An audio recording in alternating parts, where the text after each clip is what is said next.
స్థలం లేని వాళ్ళు కూడా చేస్తారు, పర్లేదు. మీకు చిన్న ప్రార్థన చేస్తాం. స్థలం లేదండి, ఇల్లు లేదండి. స్థలం లేకపోయినా చేస్తాను, ఇల్లు లేకపోయినా చేస్తాను.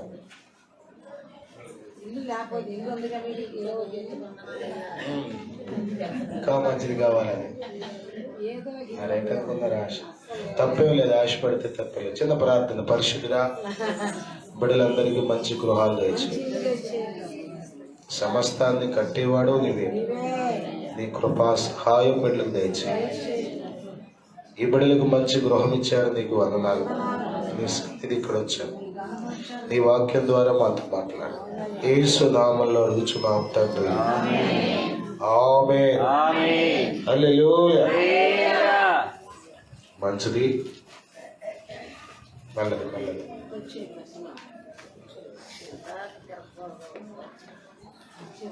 ఇల్లు ఇప్పుడు ఎట్లా ఉంది?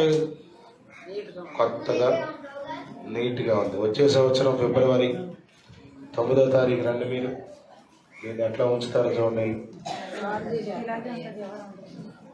ఎవరు ఉండరు కాబట్టి ఇలాగే ఉంటున్నారు. కానీ గుర్తుపెట్టుకోవాలి,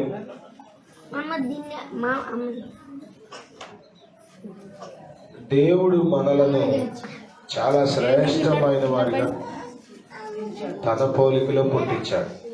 స్తోత్రం. హల్లెలూయా. మనిషి మరి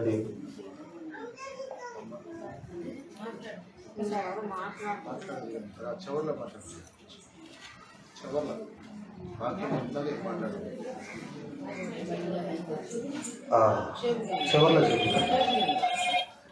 మీరు అందరూ ప్రశాంతంగా కూర్చుంటే నాకు మాటలు చెప్తాను, లేదంటే ఒక మాటతోనే ముగిస్తాను. అదే కావాలయ్యా మాకంటారా? వేదాంత కొంచెం జాగ్రత్త. కారు కొనడం వేరు, కారుని మెయింటైన్ చేయడం వేరు. ఇల్లు కట్టడం వేరు, ఇల్లుని జాగ్రత్తగా కాపాడుకోవడం వేరు. జీవితం కూడా అంతే. దేవుడు మనకు మంచి శరీరాన్ని ఇచ్చాడు. నేను మీకు చెప్పాను, ఈ శరీరం ఎంత అందంగా దేవుడు పెట్టాడో. ఆదివారం ఆరాధనలో ఎంత చక్కగా అమర్చాడో ఈ ఇల్లు, అలాగే ఈ శరీరం. ఎన్ని ప్రణాళికలు వేస్తాము కదా మనం ఇల్లు కట్టేటప్పుడు. అటాచ్డ్ బాత్రూమ్, గీజర్లు, వెస్ట్రన్ టాయిలెట్, ఎక్కడికక్కడ ఎవ్రీథింగ్, కబోర్డ్లు కదా. ఇవన్నీ ఆలోచనలో. ఒరే, మనకే ఇన్ని ఆలోచనలు అంటే సృష్టికర్త అయిన దేవుడు మరి మన పట్ల ఎన్ని ఆలోచనలు కలిగి ఉన్నాడంటారు. ఎంతో శ్రేష్టమైన వారిగా దేవుడు మనలను చేశాడు. బైబిల్ చెప్తుంది, దేవుడు నరులను యథార్థవంతులుగా పుట్టించాడు. స్తోత్రం. అమ్మా, ఒక్క పావుగంట మీరు ప్రశాంతంగా కూర్చున్నారనుకోండి, నాకు మీరు భోజనం పెట్టినంత సమానం. మీరు అటు ఇటు తిరిగారనుకోండి, మీరు నన్ను గౌరవపరిచినట్టు కాదు, దేవుని అసలు గౌరవపరిచినట్టు కాదు. కొంచెం బయట ఉన్న వాళ్ళు కూడా 4 మాటల మీద ప్రయత్నం చేయండి. ఇవి మేలుకరమైన మాటలు. స్తోత్రం. గమనించండి, దేవుడు మనలను యథార్థవంతులుగా పుట్టించాడు. మరి మనిషి దేవుని మాటను మీరి రకరకాల తంత్రాలను కల్పించుకుని దేవునికి దూరం అయిపోయాడు. అయినా దేవుడు కృప కలిగిన వాడు, ప్రేమ కలిగిన వాడు, ఆయన దీర్ఘశాంతం కలిగిన వాడు, కృపా సమృద్ధి గలవాడు కాబట్టి, దయాదాక్షిణ్య పూర్ణుడు కాబట్టి, తిరిగి మరలా మనలను రక్షించడం కోసం, తిరిగి పోగొట్టుకున్న రూపాన్ని తిరిగి మనకు అనుగ్రహించడం కోసం ఆయన తన రక్తం ఇచ్చి మనలను కొన్నాడు. ఆయన రక్తం ద్వారా మనం కొనబడిన ప్రజలం. మానవ జీవితం చాలా విలువైనది. ఉదాహరణకి ప్రపంచంలో ఎన్నో జీవరాశులు ఉన్నాయి. ఒక సర్వే ప్రకారం 800 కోట్ల పైనే ఉన్నాయంట జీవరాశులు. ఒక్కొక్కటి ఒక్కో రకమైన జంతువు, ఒక్కో రకమైనటువంటి అనుభవం. పక్షులు, జలచరాలు, భూచరాలు ఎన్నో ఉన్నాయి. కానీ మనిషికి చూడండి, అసలు మాట్లాడే కృప మనిషికి ఇచ్చాడు. పాటలు పాడే కృప చెప్పండి, ఏ జంతువు పాడద్ది? కోయిలు బాగా పాడద్దంటారు. ఏం పాడద్దు? కూ అంటాం తప్ప ఇంకేమీ లేదుగా. కూ అంటాం తప్ప ఇంకేమైనా అంటుంది కోయిల? ఏముందా? పెళ్ళిళ్ళు సెక్షన్ చూడండి. పెళ్ళి ఎక్కడుంది? మన వాళ్ళు చెట్లకి జంతువులకి చేస్తున్నారులే కానీ పెళ్ళి అవి చేసుకో. చెప్పండి, యాభై చెట్టు పెళ్లి చేసుకుంటుందా? పెళ్లి చేసుకుని పిల్లలు కంటుందా? మన వాళ్ళు చేస్తున్నారు. ఎర్ర ఎక్కువైపోయి. వివాహాన్ని మనిషి కొరకు దేవుడు ఏర్పాటు చేశాడు. అసలు ఎన్ని ఏర్పాట్లు మనిషి కోసం దేవుడు. కానీ మనమే దేవుని చిత్తంలో నుండి తొలగిపోయి, దేవుని ప్రణాళికలో నుండి తొలగిపోయి మనకు నచ్చినట్టుగా బ్రతుకుతున్నాం. ఈ పిల్లలు చూడండి, ఏది ఆరోగ్యానికి హానికరమో. నేను ఒక పిల్లని చూశాను. వాడు ఉదయం లేవడమే కురుకురే ప్యాకెట్ తింటాడు, స్కూల్కి రావడమే కురుకురే ప్యాకెట్. బతిమాలు చెప్పాను. మన 24 గంటల కడుపు నొప్పి వచ్చింది, ఆపరేషన్ చేసి తీసేసి. ఆపరేషన్ 20 రోజులు 30 రోజులు హాస్పిటల్లో ఉన్నారు రేపల్లిలో. ఏది కాదు అని చెప్తామో అదే చేసే స్వభావం మనిషిలో ఉంది. కూర్చోను సరిపోతురా, నీకు ప్లేస్ లేకపోవడరా.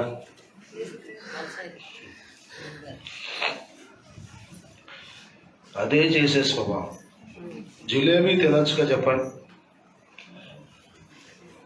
కానీ ఆ పొట్లమే నవలాలి. మానవ జీవితాన్ని మనిషి ఎంతో గొప్ప ప్రణాళికలతో చేశాడు. బైబిల్ చెప్తుంది, ఒక మనిషి పుట్టక ముందే ఆ మనిషి కొరకు కావలసినవన్నిటినీ దేవుడు ఏర్పాటు చేశాడు. మనిషికి నియమించబడిన దినాలు ఎన్ని ఉన్నాయో భూమి మీద వాటిని రాశాడు. ఇందాక సహోదరు సాక్షి చెప్పారు, ఇంకా కొన్ని రోజులు ఉన్నాయని. ఉంటాయి, కానీ ఏం చేస్తావు ఈ రోజులతో? ఈ జీవితాన్ని నువ్వేం చేస్తున్నావు అనేది ఒకసారి ఆలోచన చేయండి. దేవుడు నీకు ఇచ్చిన వనరులను, దేవుడు నీకు ఇచ్చిన జీవితాన్ని, దేవుడు నీకు ఇచ్చిన సమయాన్ని, దేవుడు నీకు ఇచ్చినటువంటి సౌకర్యాలను వేటి కొరకు వాడుతున్నావు ఒకసారి ఆలోచన చేయి. ప్రియులరా, ఈ దినాల్లో మనుషులు పాపాన్ని ప్రేమిస్తూ చెడుగులు ఆనందిస్తున్నారు. కారణం, అపవాది అనే ఒకడున్నాడు. వాడు దుష్టుడు. వాడు దుష్టత్వంలో నడిపించాలని వాడి తాపత్రయం మనుషులందరినీ. తద్వారా వాడి కొరకు నియమించబడిన నిత్య నరకంలో ఈ ప్రజలందరూ ఉండాలని వాడి తాపత్రయం. అంటే వాడు చెడిపోయాడు, మిగిలిన వాళ్ళందరినీ చెడగొట్టాలని కదా. చెప్పండి, ఊరికి ఒక్కడు ఉంటే చాలు చెడిపోయినవాడు. మిగతా వాళ్ళు ఏం చేస్తాడు? ఒక్కొక్కరిని బాగు చేయడం అంత తేలికైన విషయం కాదు, కట్టడం అంత తేలికైన విషయమేమి. ఇప్పుడు ఇదే ఉంది గృహం. కట్టాలంటే ఎన్ని రోజులు పట్టింది? పడగొట్టాలంటే ప్రొక్లైన్ తీసుకొస్తే తొండంతో పావు గంటలో నేలమట్టం చేసేస్తుంది. మనం మౌసభలు జరిగినాయి కదా, ఆ భోజన ఏర్పాట్ల కోసం 5-6 రోజులు కష్టపడ్డారు పిల్లలు. కట్టుకటాలు లేక లైన్లో భోజనం చేయాలని. తీయటానికి గంట కూడా పట్టల. ఎక్కడెక్కడ పీక్ అక్కడ పెట్టలేదు. రాత్రి శనివారం రాత్రి తెల్లవారుజామున 3ంటికి పీకేశారు మొత్తం అని. ఏదైనా అంతే, జీవితాన్ని పాడు చేసుకోవడం చాలా తేలిక. జీవితాన్ని అల్లరి పాలు చేసుకోవడం చాలా తేలిక. కుటుంబాన్ని రోడ్డు మీద పడేయడం చాలా తేలిక. కానీ కుటుంబాన్ని కట్టుకోవడం అంత తేలికైన సంగతి ఏమి కాదు. ఎంతో మంది మేధావులు తలకిందులు అయిపోయారు ఏం చేయలేక. కదా. కాబట్టి ప్రియులరా, మీరు దేవునికి లోబడాలి, మీరు దేవునిని ప్రేమించాలి, మీరు దేవుని మాటను వినాలి, దేవుని యొక్క ప్రణాళికలోనికి మీరు రావాలి, ఆయన హస్తంలోనికి మీరు రావాలి. ఆయన చేతుల్లోకి మీరు వస్తే దేవుడు మీ జీవితాలను నిలబెడతాడు. స్తోత్రం. భూమి పుట్టిన దగ్గర నుండి ఇప్పటి వరకు చరిత్ర మీరు చూస్తే దేవుని నమ్మి దేవుని దగ్గరకు వచ్చి దేవునికి లోబడి దేవునికి తమ జీవితాలను సమర్పించుకుని చెడిపోయేవాడు ఎవడు లేడు. లేడు లేడు లేడు. ఒకవేళ వాళ్ళు ఆస్తులు సంపాదించుకోలేకపోవచ్చు, అంతస్తులు సంపాదించుకోలేకపోవచ్చు, పెద్ద పెద్ద పదవుల్లో ఉండకపోవచ్చు, కానీ ఒక శ్రేష్టమైన జీవితాన్ని భూమి మీద జీవించి నిత్యత్వంలో ప్రభుత్వం ఉండే కృప వారు పొందుకుంటారు. కాబట్టి ప్రియులరా, మీరు యేసునందు విశ్వాసం ఉంచకపోతే మీ జీవితాలకు అర్థం ఉండదు. మీకు ఎన్నున్నా సరే. అందుకనే యెహోషువ గ్రంథంలో 24వ అధ్యాయం 15వ వచనంలో భక్తుడైన యెహోషువ అంటాడు, ఎండలో ఉన్న వాళ్ళకు వీలైతే లోపలికి జరగడం, కొంచెం లోపలికి వేసుకోండి వచ్చి. యెహోషువ గ్రంథం 24వ అధ్యాయం 15వ వచనం. యెహోవాను సేవించుట మీ దృష్టికి కీడని తోచిన ఎడల. ఇట్లా కూడా తోస్తుందా చెప్పండి? దేవుణ్ణి సేవించడం కీడుగా అనిపిస్తుందా? బైబిల్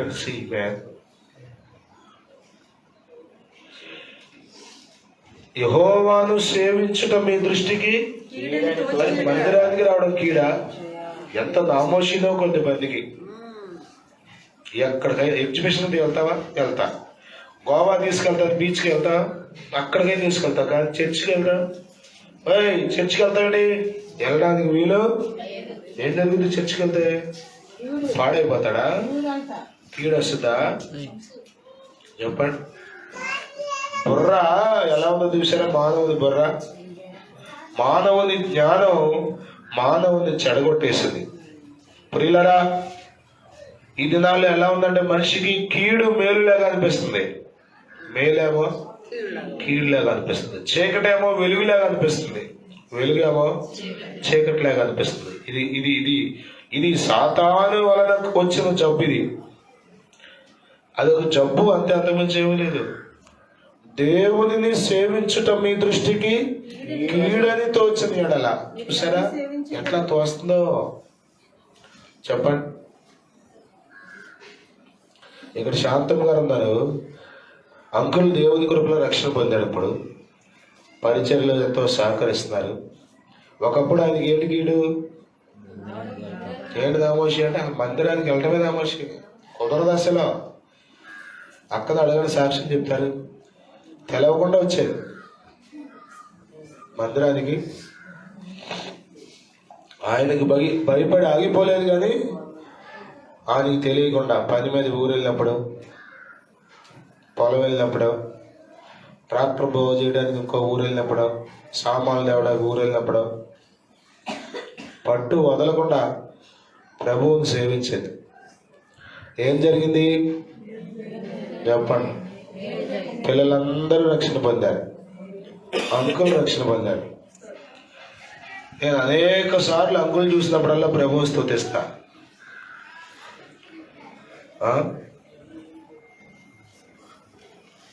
పాస్టర్ అంటే గిట్టదు అసలు. కానీ ఇప్పుడు వన్నాలయ్యా అంటాడు ఫోన్ చేసి. ఎంత కృపో, ఎలా మారుస్తాడో జీవితాలు దేవుడు. స్తోత్రం. మీరు కంగారు పడిపోవద్దు. వాళ్ళకి కీడు అనిపించవచ్చు, కానీ రేపు వాళ్ళకి దేవుడు నేత్రాలు తెరుస్తాడు. సాతాను యొక్క బంధకాల నుండి విడిపిస్తాడు. ఒక రోజున one day they will overcome. ఒక రోజున వారు విజయం పొందుతారు. అప్పుడు వాళ్ళు కూడా మీతో పాటు మందిరానికి వస్తారు. హల్లెలూయా. అది కీడు ఎంత మాత్రము కాదు. దేవునిని సేవించుట కీడు కాదు. సృష్టికర్తను ఆరాధించుట కీడు కానే కాదు. కానీ ఇశ్రాయేలీయులతో మాట్లాడుతున్నాడు యెహోషువ. అందరికీ అన్ని స్వాస్థ్యాలు పంచించిన తర్వాత వారితో మాట్లాడుతూ, యెహోవాను సేవించుట మీ దృష్టికి కీడని తోచిన ఎడల మీరు ఎవరిని సేవించదరో నది అద్దరిని. నది అంటే యూఫ్రటీస్ నది. యూఫ్రటీస్ నదిని దేవుడు అబ్రహాము దాటించి అద్దరిని ఉన్నటువంటి విగ్రహారాధన అంతటి నుండి విడిపించి జీవము గల దేవుని ఆరాధించే అనుభవం అబ్రహాముకు దేవుడు ఇచ్చాడు. అక్కడ నుండి తరతరాలుగా ఇస్సాకు నుండి, యాకోబు నుండి, యోసేపు నుండి ఇలా బిడ్డల తరాలు దేవుణ్ణి ఆరాధిస్తూ వచ్చారు. దేవుని స్తోత్రం కలుగును గాక. హల్లెలూయా. అన్ని తరాలకు సరిపోయిన వాడు ఆయన. హల్లెలూయా, హల్లెలూయా. పిల్ల తరాలకు దీవెనను అనుగ్రహించే దేవుడు ఆయన. హల్లెలూయా. నది అద్దరిని పితరులు సేవించిన దేవతలను సేవించెదరో అమోరీయుల దేశమున మీరు నివసించుచున్నారే వారి దేవతలను సేవించెదరో నేడు మీరు. దేవుడండి బలవంతంగా ముక్కు పట్టుకుని చెవు పట్టుకుని లాక్కురాడు కదా. అసలు ఈ దేవుడు ఎంత ప్రేమ గలవాడో, ఎంత ప్రేమ. మనమైతే చచ్చిందంటే వాడికి ఇష్టం లేకపోయినా ఎంపీసీ గ్రూప్ లో చేర్పిస్తాం పిల్లవాడిని. నువ్వు చదవాల్సిందే, ఇంజనీరు. నాకు లెక్కలు రావు డాడీ, నాకు లెక్కలంటే భయం డాడీ. ఏడప్పుడే రాదండి బాగుందిలే, బొగ్గ చొక్కేటి బాగా తిరుగుతుంది.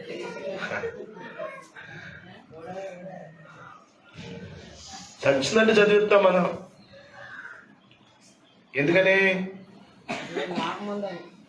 మనం చదువుకోలేకపోయాం.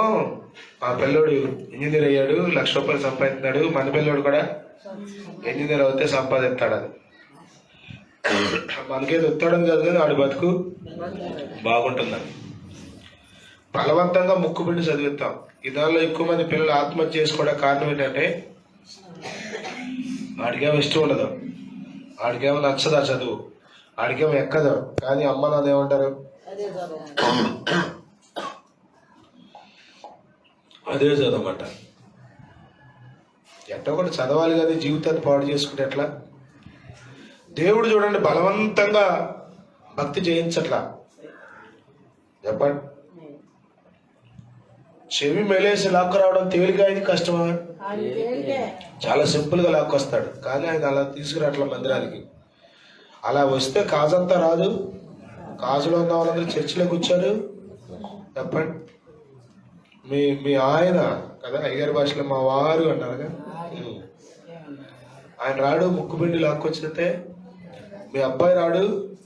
కానీ దేవుడు ఏం చేస్తున్నాడు, ఆప్షన్స్ మన ముందు పెట్టి, అవకాశాలు మన ముందు పెట్టి, ఏది కోరుకుంటా కోరుకొని ఇష్టం. ఏది కావాలో కోరుకో, ఏది కావాలో కోరుకో.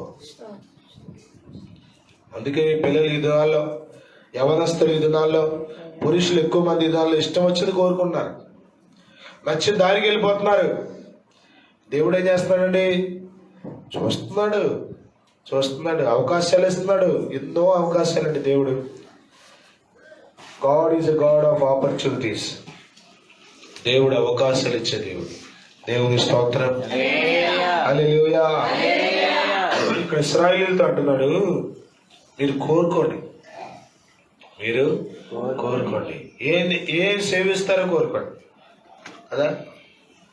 కానీ అంటాడు అక్కడ, మీరు ఎవరిని సేవింపగోరినను మీరు ఎక్కడ పోతారో నాకు అనవసరం, నేను నా ఇంటి వారు యెహోవాను సేవించదము. గట్టిగా చప్పట్లు కూడా స్తోత్రం చెప్పండి. హల్లెలూయా, హల్లెలూయా, హల్లెలూయా.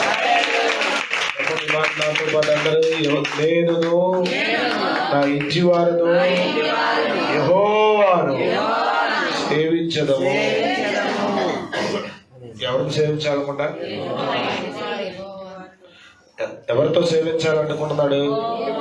నేను ఒక్కడే కాదు, ఇంటి వారందరూ రక్షించబడ్డ వాళ్ళు చేస్తాను. మా ఇంట్లోకి రక్షించబడ్డారండి అందరూ, ఎక్కడ మందిరానికి రానవాళ్ళంటూ లేరండి అన్నవాళ్ళు చేయొద్దండి. మీరు దీవించబడిన వాళ్ళు. స్తోత్రం చెప్పండి. మీ ఇంట్లో వాళ్ళందరూ మందిరానికి వస్తుంటే, మీ ఇంట్లో వాళ్ళందరూ దేవుని మాత్రమే ఆరాధిస్తుంటే, మీ ఇంటిలో ఉన్న కుటుంబ సభ్యులందరూ రక్షణ పొంది బాప్తిసం పొందితే మీరు దీవించబడిన అనుభవంలో ఉన్నారు. మీకు ఏమీ లేకపోయినా కంగారు పడకండి, పరలోక రాజ్యం ఉంది మీకు. దేవుని స్తోత్రం. అంత మాత్రమే కాదు, భూమి మీద మీ ఇంట్లో మీరున్నటువంటి గుడారంలో ప్రభు మీతో ఉన్నాడు. ఇమ్మానుయేలు దేవుడు మీతో కూడా ఉన్నాడు. హల్లెలూయా, హల్లెలూయా. కాబట్టి ప్రియులరా, యెహోషువ అంటున్నాడు, నేను నా ఇంటి వారు యెహోవాను సేవించదము. నేనును నా ఇంటి వారును యెహోవాను సేవించదము. పిల్లలు కంగారు పడమని. నేనును నా ఇంటి వారును యెహోవాను సేవించదము. దేవుళ్ళు అనబడిన వారు ఎంతో మంది ఉన్నారు ఈ దినాల్లో.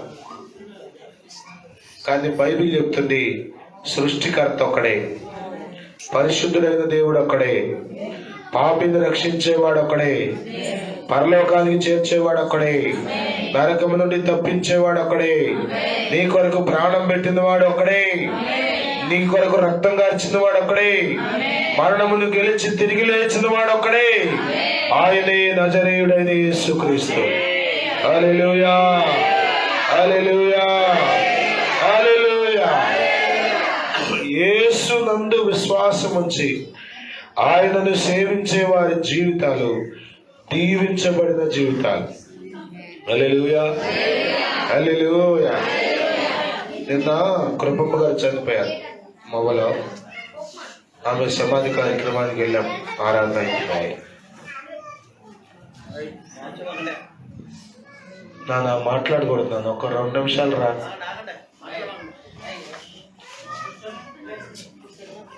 మొక్కలు పట్టించుకుంటే చాలు, అయిపోద్ది, సైలెంట్ అయిపోతారు.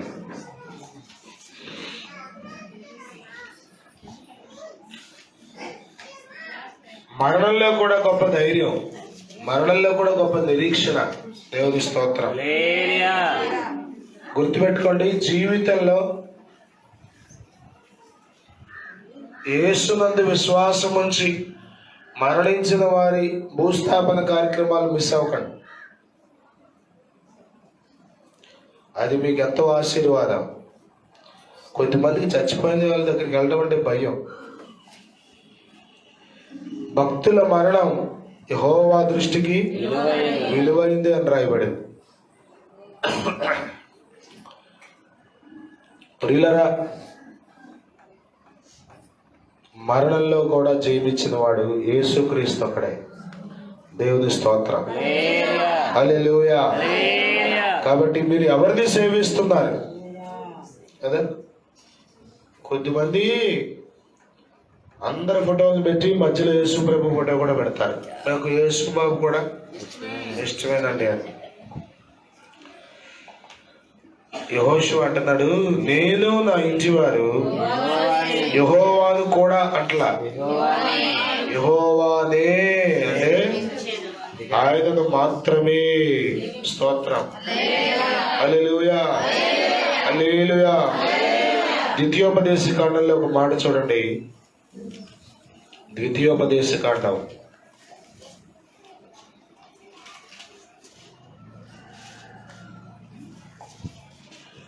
6వ అధ్యాయం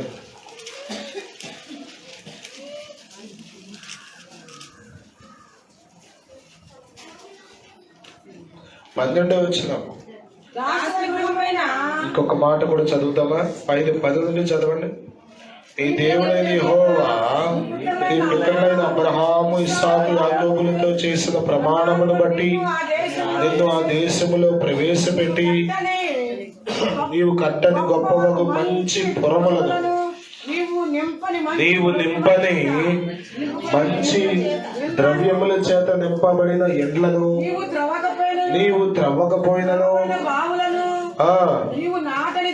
త్రవ్వబడిన బావులను, నీవు నాటని ద్రాక్ష తోటలను, ఒలీవల తోటలను నీకు ఇచ్చిన తరువాత నీవు తిని తృప్తి పొందినప్పుడు దాసుల గృహమైన ఐగుప్తు దేశములో నుండి నిన్ను రప్పించిన యెహోవాను మరవకుండా నీవు అన్ని వచ్చిన తర్వాత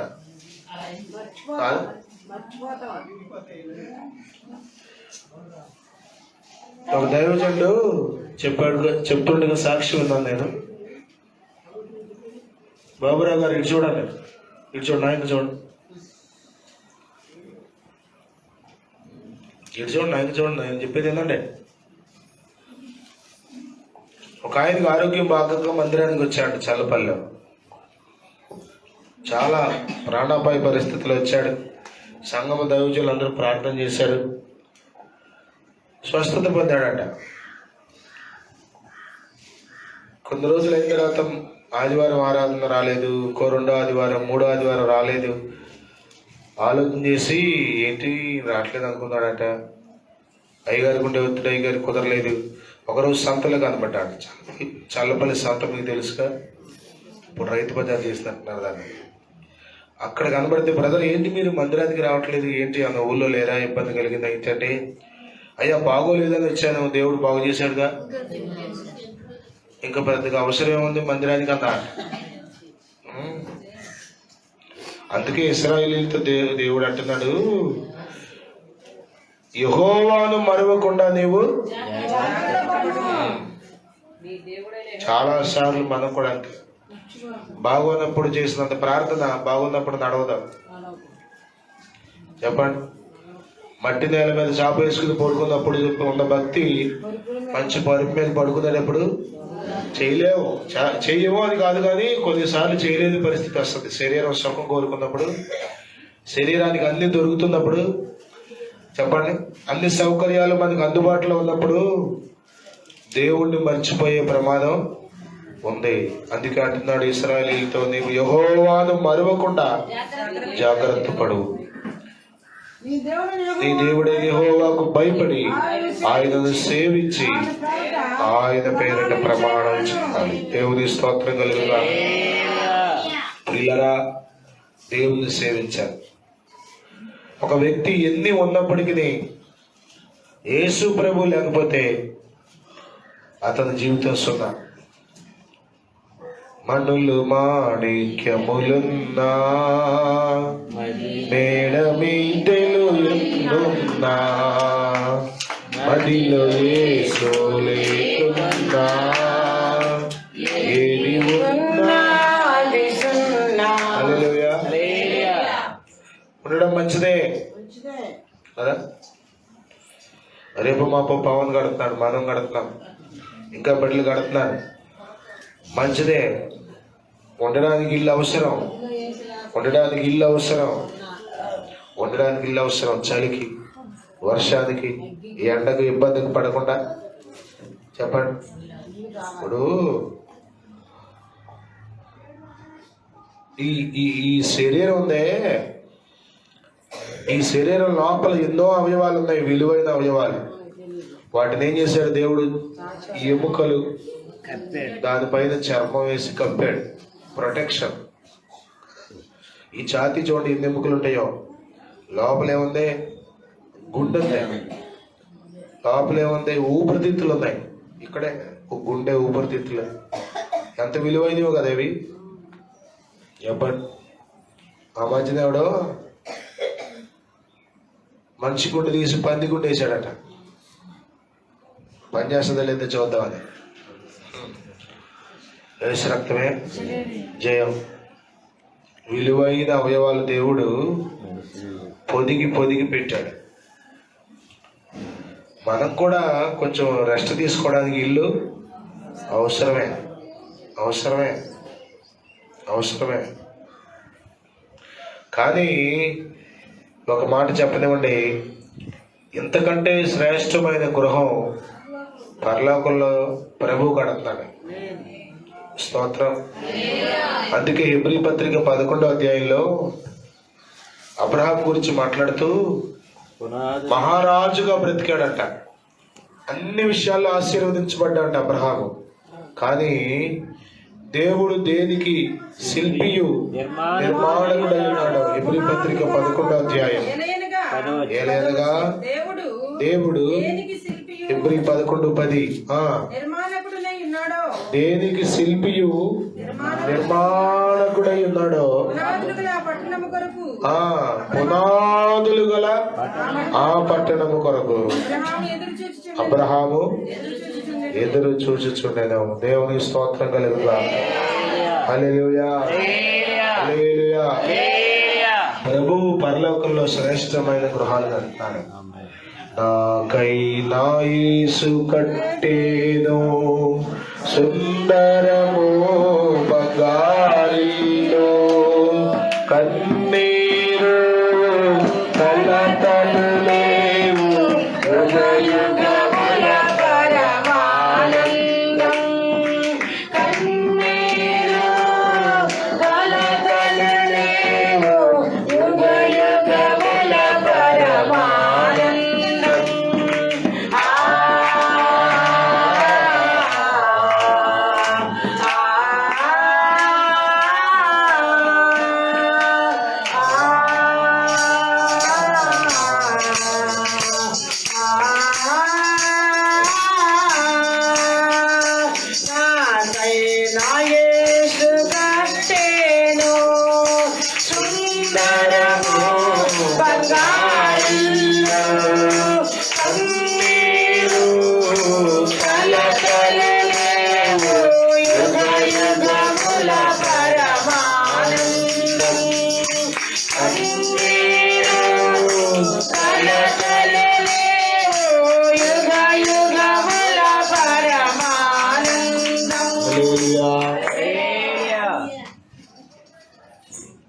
ఈ భూమి మీద బ్రతకడానికి మంచి ఆహారం, మంచి నీరు, మంచి గృహం, మంచి వస్త్రాలు ఇవన్నీ అవసరమే.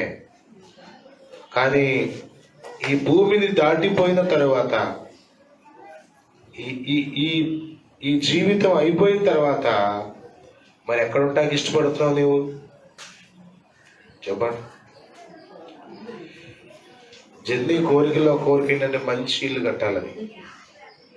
నాకు పెద్దగా ఇంటి మీద ఆశ లేదు. ఇంకో మాటలు చెప్పాలంటే దేవుడు మా నాన్నగారికి ఇచ్చిన గొప్ప ఆశీర్వాదం ఆ ఇల్లు. పల్లం అయిపోయిందని తీయటమే తప్ప అది తీయడానికైతే నా మనసు అప్పట్లా. 50 సంవత్సరాల క్రితం, 60 సంవత్సరాల క్రితం దేవుడు మా నాన్నగారిని ప్రేమించి ఆ గృహాన్ని ఇచ్చాడు. తీసేస్తున్నాం. గృహం ఇక్కడేమి పర్మనెంట్ కాదు. కానీ ఆఫ్టర్ దిస్ లైఫ్, ఈ జీవితం తర్వాత నువ్వు ఎక్కడ ఉంటాకి ఇష్టపడుతున్నావు? ఏది నీ గమ్యస్థానం? What is your destiny? ఏంది నీ గమ్యం?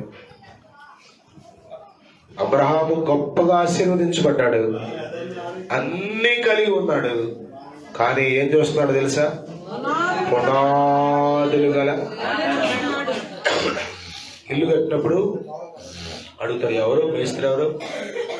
రాము గారండి.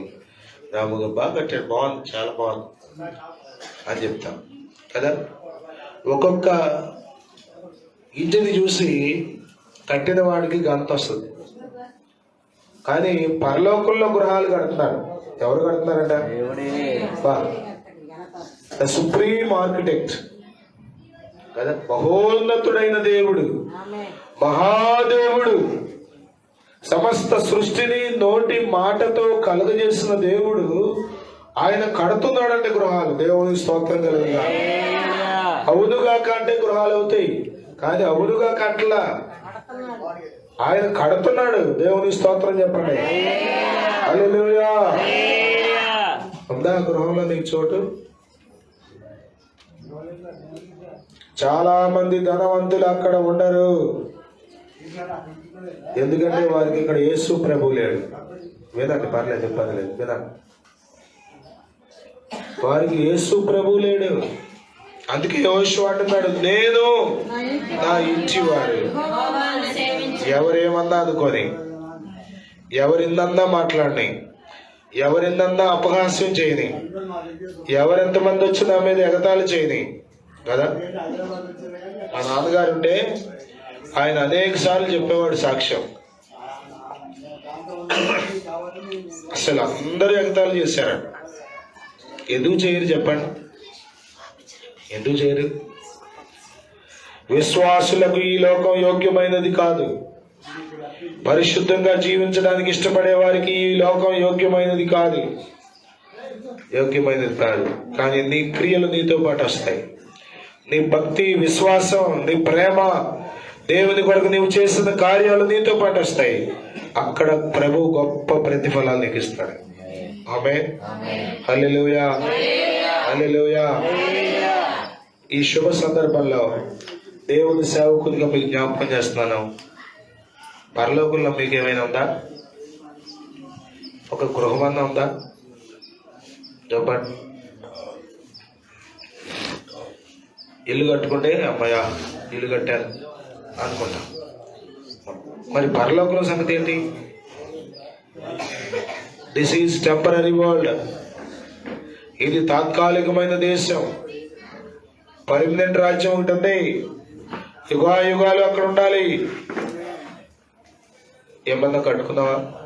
పరలోకంలో ఇల్లు కట్టుకుంటామండి. నీ కొరకు, నీ పాపముల కొరకు, నీ శాపముల కొరకు చనిపోయిన యేసు ప్రభువు నందు విశ్వాసం ఉంచి, నేను పాపిని ప్రభువా నన్ను క్షమించయా అని నీవు ఆయన ఎదుట సాగిలి పడితే ప్రభు నిన్ను తన రక్తంతో కడిగి తన బిడ్డగా చేసుకుంటాడు. అప్పుడు నీవు యేసు ప్రభు నమ్మి బాప్తిసం పొందడాన్ని బట్టి రక్షించబడతావు.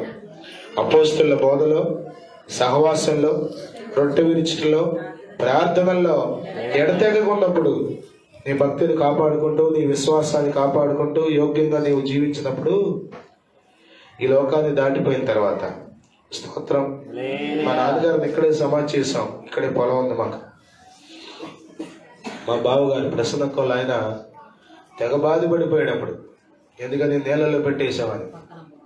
కాలువగట్టులో పెడితే నీళ్ళుగా ఏముంటాయి? సెప్టెంబర్ నెలలో వర్షాకాలం ఎంత తోడినా నీళ్ళు వస్తూనే ఉన్నాయి. కాలువగట్టు, బోరిగట్టు. చాలా బాధపడ్డాడంట. అయ్యో తీసుకెళ్ళి మామయ్య నీళ్ళలో పెట్టేసాను. కానీ ఒక రోజు ఆయనకి దర్శనం కనపడిందంట. తెల్లారి బడికి ఫోన్ చేశాడ. కరుణా, మామయ్య ఎక్కడున్నాడు తెలుసా?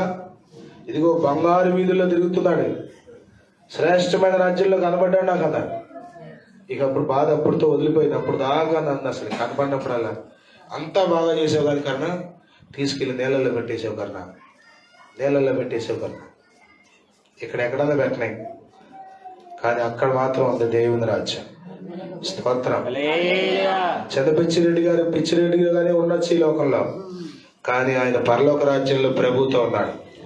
కారణం యేసు ప్రభు నందు విశ్వాసం ఉంచాడు.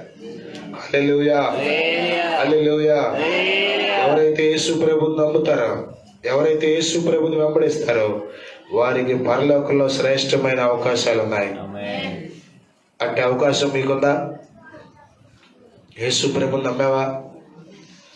దేవునికి నీ హృదయంలో చోటించావా? ఎన్ని ఉన్నా యేసు ప్రభు లేకపోతే అదే మనందరికీ తెలుసు కదా, ఇవన్నీ ఇక్కడ వదిలిపెట్టి వెళ్ళిపోతాం. ఇవి పర్మనెంట్ కాదు, మనతో పాటు తీసుకెళ్లేవి కాదు, ఇక్కడ ఉంచేసేవే. కానీ నీవు యేసు ప్రభుని నమ్మితే, ఆయన కొరకు జీవిస్తే, ఆయన ప్రేమిస్తూ ఆయన కొరకు గొప్ప కార్యాలు జరిగిస్తూ ఉంటే, నువ్వు చనిపోయినప్పుడు నువ్వు చేసిన కార్యాలన్నీ, నువ్వు చేసినటువంటి నీతి కార్యాలన్నీ, నువ్వు రక్షణ పొంది నీవు చేసినటువంటి ఆ శ్రేష్టమైన కార్యాలన్నీ నీతో పాటు వస్తాయి.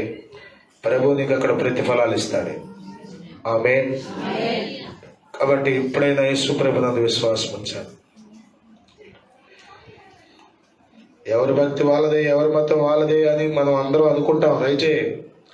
కానీ ఈ లోకాన్ని దాటిన తర్వాత నీవు పరలోకంలో ఉండాలంటే, ఆ మోక్షంలో, ఆ శ్రేష్టమైన రాజ్యంలో ఉండాలంటే యేసు ప్రభు తప్ప వేరొక మార్గం లేదు. యోహాను సువార్త 14:6 అంటాడు, నేనే మార్గము, నేనే సత్యము, నేనే జీవము, నా ద్వారా తప్ప ఎవ్వడు తండ్రి యొద్దకు, నా ద్వారా తప్ప అన్నాడు.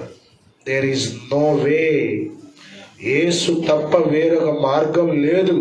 నీకు నచ్చినా నచ్చకపోయినా, నమ్మినా నమ్మకపోయినా, ఇష్టమైనా కాకపోయినా చేసేదేమీ లేదు. బైబిల్ చెప్తుంది 100% నిజమిది. యేసే మార్గం, యేసే సత్యం, యేసే జీవం. యేసునందు విశ్వాసం ఉంచడం ద్వారా నీవు నిత్య జీవాన్ని స్వతంత్రించుకుంటావు. అట్టి గొప్ప కృప ఈ కుటుంబీకులకు, కూడి వచ్చిన ప్రతి ఒక్కరి కుటుంబీకులకు ప్రభువు దయచేయునుగాక. పరిశుద్ధాత్ముడు కృప చూపునుగాక. ఆమేన్. మా